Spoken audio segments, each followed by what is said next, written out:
بنام خدا مہربان و شفیق۔ کیا آپ کو ڈھانک لینے والی مصیبت کی خبر پہنچی ہے؟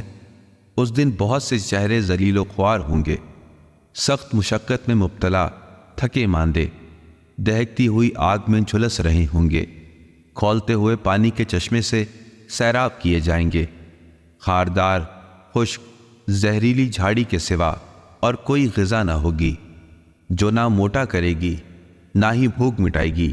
کچھ چہرے اس روز تر و تازہ ہوں گے، اپنی کاوشوں سے مطمئن، عالی شان جنت میں مقیم ہوں گے۔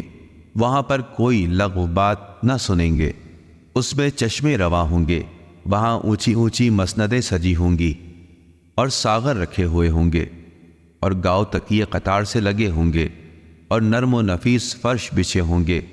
کیا یہ لوگ اونٹوں کی خلقت پر غور نہیں کرتے کہ انہیں کیسا بنایا گیا ہے، اور آسمان کی طرف نہیں دیکھتے کہ اسے کیسی رفعت عطا کی گئی ہے، اور پہاڑوں کی جانب توجہ مبذول نہیں کرتے، انہیں کیسے نصب کیا گیا، اور زمین پر نظر نہیں ڈالتے اسے کس طرح بچھایا گیا۔